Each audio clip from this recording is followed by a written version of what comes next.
तो ट्रंप चाचा तो गए, अब देखते हैं कि बाइडेन काका की प्रेसिडेंसी में क्या एक्सपेक्ट किया जा सकता है।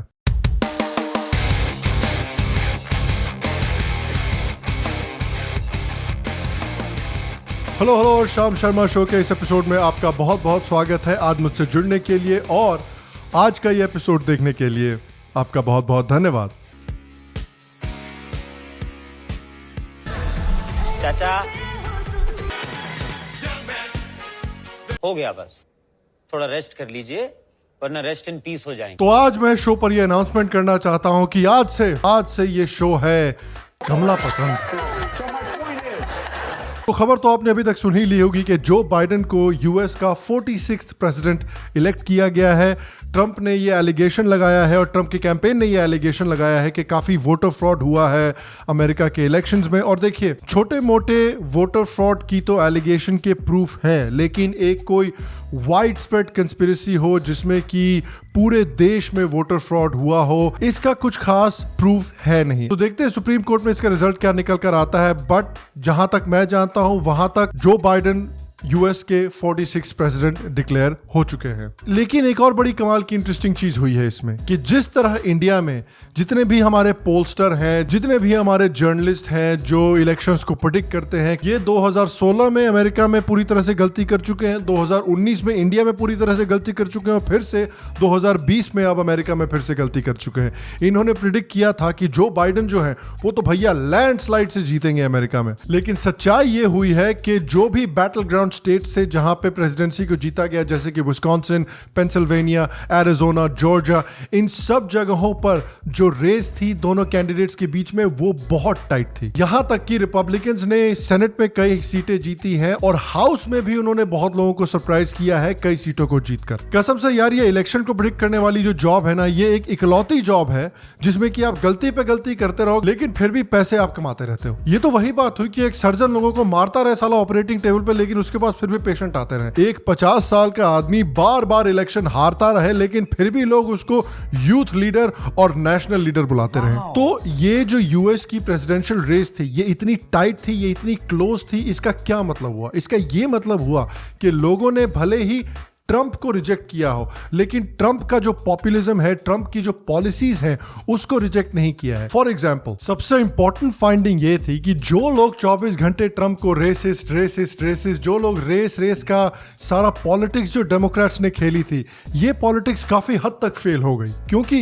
एग्जिट पोल्स और प्रिलिमिनरी पोल्स के मुताबिक इलेक्शन नाइट पर ट्रंप ने 2 परसेंटेज पॉइंट्स व्हाइट वुमेन के साथ गेन किया, 4 पॉइंट्स ब्लैक मैन के साथ गेन किया, 4 पॉइंट्स ब्लैक वुमेन के साथ गेन किया, 3 पॉइंट्स लैटिनो मैन और 3 पॉइंट्स लैटिनो वुमेन के साथ गेन किया और 5 पॉइंट्स अदर रेशियल कैटेगरीज में भी वोट में गेन किया। फ्लोरिडा में खासकर ट्रंप को 55% शेयर मिला क्यूबन अमेरिकन वोट का, 30% शेयर मिला पोर्टो रिकन वोट का और 48% वोट शेयर मिला दूसरे लैटिन कम्युनिटीज का। तो जितना भी ये ब्लैक लाइव्स मैटर की जो लीडरशिप है उन्होंने झूठ फैलाया, जितना भी डेमोक्रेट्स ने रेस का ये गेम खेला, ये फेल हो गया। कैलिफोर्निया एक काफी डेमोक्रेटिक स्टेट है जिसमें बहुत लोगों ने जो बाइडेन को वोट दिया है, लेकिन उसी स्टेट में एक प्रोपोजिशन 16 आया था जिसमें कि रेस और जेंडर के हिसाब से जॉब्स में और यूनिवर्सिटीज में एडमिशंस में रिजर्वेशन लाया जाता। उस प्रोपोजिशन को कैलिफोर्निया ने हरा दिया है कि इलिनॉय में जिसमें लोगों ने इतने सारे मात्रा में बाइडेन को वोट दिया है, वहां पर भी एक प्रोग्रेसिव टैक्स रेट का बिल जिसमें कि जो ज्यादा पैसे कमाते हैं उनको बहुत ज्यादा टैक्स किया जाएगा, उस बिल को भी हराया गया है। ट्रंप की तरह कई अमेरिकन भी चाहते हैं कि अमेरिकन फॉरेन पॉलिसी जो है वो चाइना से स्ट्रांग तरीके से डील करे। और जिस तरह ट्रंप डिफंड द पुलिस और सोशलिज्म जैसे शब्दों से नफरत करता था, उसी तरह से कई अमेरिकन भी इन कॉन्सेप्ट से नफरत करते हैं। यहां तक कि डेमोक्रेटिक पॉलिटिशियंस ने डेमोक्रेटिक लीडरशिप से ये कहा भी कि डिफंड द पुलिस और सोशलिज्म जैसे शब्द हमको इस्तेमाल करना बंद करने पड़ेंगे वरना साला हमारा सारा धंधा ही बैठ जाएगा। और बाइडेन ने बड़ी स्मार्ट तरीके से इस बात को रियलाइज किया है। एक साल पहले बाइडेन काफी प्रो चाइना बातें किया करता था, लेकिन हाल में ही उसने चाइना के खिलाफ काफी एक स्ट्रॉन्ग स्टांस लेना शुरू किया है। बाइडेन ने टर्की के नकली खलीफा एर्डोगन के खिलाफ भी काफी स्ट्रॉन्ग स्टेटमेंट्स दिए हैं। Turkey is the real problem here. And I would be having a real lockdown conversation with Erdogan and letting him know that he's going to pay a heavy price for what he has done. उन्होंने जो foreign policy है Trump की उसको काफी adopt किया है, China के खिलाफ एक अग्रेसिव पोजीशन और इजराइल को सपोर्ट करना। इसीलिए हमारी कमाला चाची को भी इतनी स्ट्रांग तरीके से आकर इजराइल के सपोर्ट में स्पीच देनी पड़ी। America's support for Israel's security must be rock solid. We must stand with Israel. और हमारे दुनिया के कई लेफ्टिस्ट और कई पीसफुल लोग जो हैं वो काफी नाराज हुए इस स्पीच की वजह से कमाला हैरिस से। क्या करे भाई, प्यार में धोखा हो गया।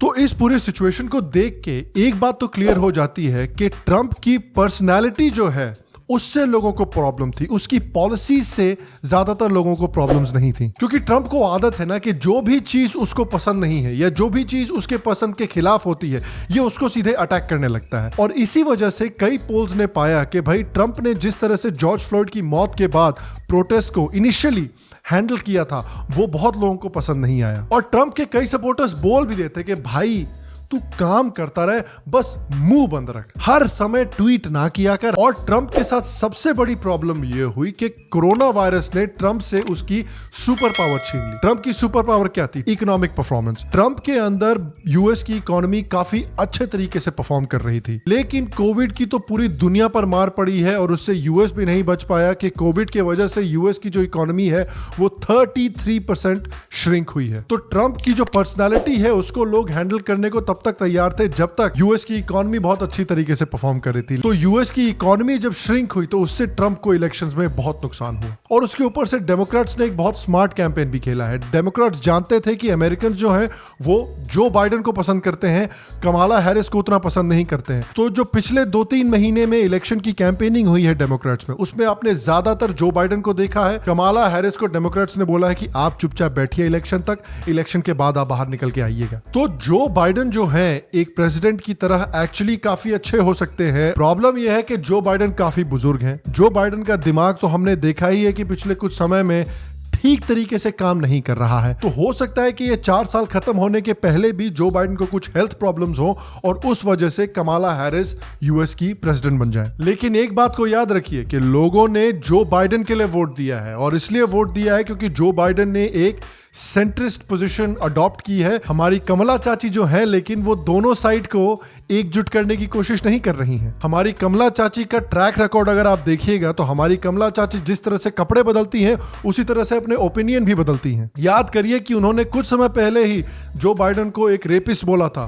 और जो बाइडेन को एक रेसिस्ट बोला था, लेकिन अब जो बाइडेन इनके बेस्ट फ्रेंड है। कितनी गहरी दोस्ती है इन दोनों की। और हमारी कमला चाची जो है वो डेमोक्रेटिक पार्टी के जो फार लेफ्ट पॉलिटिशियंस हैं जो इंडिया से बुरी तरह से नफरत करते हैं, उनकी पॉलिसीज को भी सपोर्ट करती हैं। याद रखिए कमला चाची ने सीए के खिलाफ आवाज उठाई थी। कमला चाची ने कश्मीर में आर्टिकल 370 को जब हटाया गया था तो उसके खिलाफ भी आवाज उठाई थी। कमला चाची ने एक ओपन डिबेट में अनाउंस किया था कि वो एक एग्जीक्यूटिव ऑर्डर पास करेंगी जिससे कि सारे असॉल्ट राइफल्स को बैन कर दिया जाएगा, और अगर माता जी ऐसा करती हैं तो भैया अमेरिका में फिर से सिविल वॉर होगा। हमारी कमला हैरिस मैडम जो हैं वो बर्नी की कई पॉलिसीज को भी सपोर्ट करती हैं जिससे कि अमेरिका में लोगों के ऊपर और भी हाई टैक्सेस लगाए जाएंगे। तो बाइडेन और कमाला हैरिस की पॉलिसीज में जो डिफरेंस है, यही डिफरेंस हम देख रहे हैं कि डेमोक्रेटिक पार्टी में भी अब डेवलप हो रहा है धीरे धीरे, जो अगले 4 सालों में डेमोक्रेटिक पार्टी के लिए एक बहुत बड़ा चैलेंज निकल कर आने वाला है। क्योंकि जिस तरह से शशि कपूर और अमिताभ बच्चन के बीच में दीवार फिल्म में एक दरार पड़ रही थी, उसी तरह से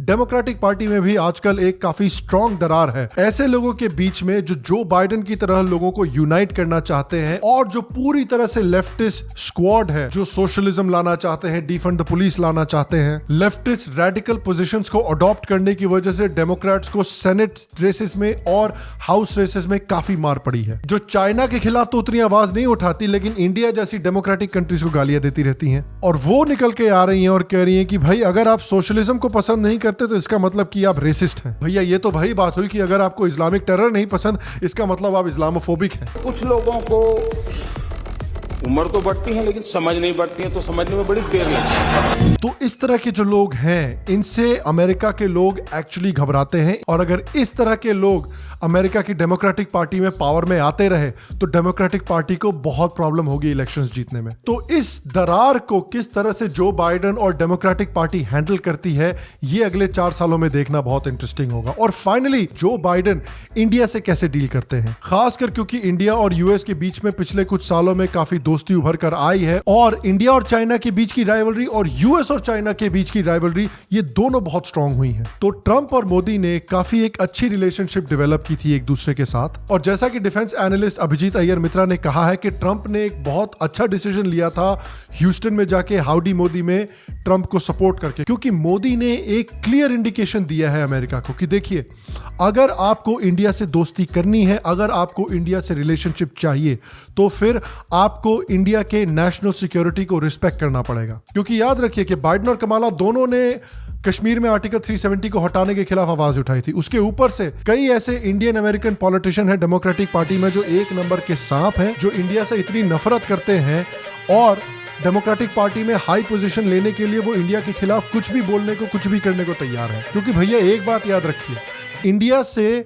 इंडियन से ज्यादा कोई नफरत नहीं कर सकता, पाकिस्तानी भी नहीं। तो मोदी ने बिल्कुल क्लियर कर रखा है कि आपको अगर चाइना से लड़ने में एक दोस्त चाहिए, और अगर आपको इंडिया से दोस्ती करनी है, तो आपको इंडिया की नेशनल सिक्योरिटी को रिस्पेक्ट करना पड़ेगा, और एक ऐसे लीडर को रिस्पेक्ट करना पड़ेगा जिसके लिए इंडिया की पब्लिक ने 2 बार संपूर्ण बहुमत से वोट किया है। एक और चीज जो फ्यूचर में बाइडेन और मोदी को साथ ला सकती है, वो है कि ट्रंप ने H1B वीजास के ऊपर एक बैन लगाया था, जिससे कि ज्यादातर इंडियंस को काफी हानि पहुंची थी। इस बैन को बाइडेन ने कहा है कि वो हटाएंगे, तो इससे हो सकता है कि इंडिया और यूएस के बीच में रिलेशनशिप थोड़े बेटर हो। तो काफी इंटरेस्टिंग होगा कि डेमोक्रेट्स की पॉलिसी और बाइडेन की पॉलिसी कैसी होती है अगले कुछ सालों में, क्योंकि बाइडेन ये जानता है कि लेफ्टिस्ट पॉलिसी को अडॉप्ट करके आप इलेक्शन नहीं जीत सकते। तो ये देखना बहुत इंटरेस्टिंग होगा कि प्रेसिडेंसी में बाइडेन की चलती है या कमाला की चलती है, सेंट्रिस्ट की चलती है या लेफ्टिस्ट की चलती है। तो जो साइड जीतेगी वो डिफाइन करेगी कि डेमोक्रेटिक पार्टी जो है वो अगले इलेक्शंस में किस तरह से परफॉर्म करती है और उसके इंडिया के साथ किस तरह से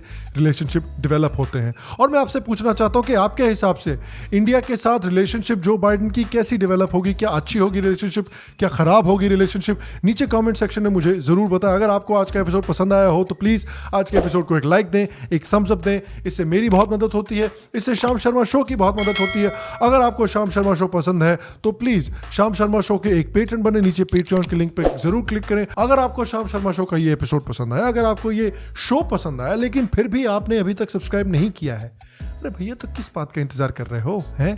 क्लिक करो सब्सक्राइब बटन पे, सब्सक्राइब करो, बेल आइकॉन को भी दबाना बिल्कुल भी मत भूलना। और हाँ, हमारे यहाँ और भी एपिसोड्स हैं, इनको भी जाकर देखिए, आपको जरूर पसंद आएंगे। मैं आपको अगले एपिसोड में मिलूंगा, और तब तक स्वस्थ रहें, सुखी रहें और कमला पसंद बने।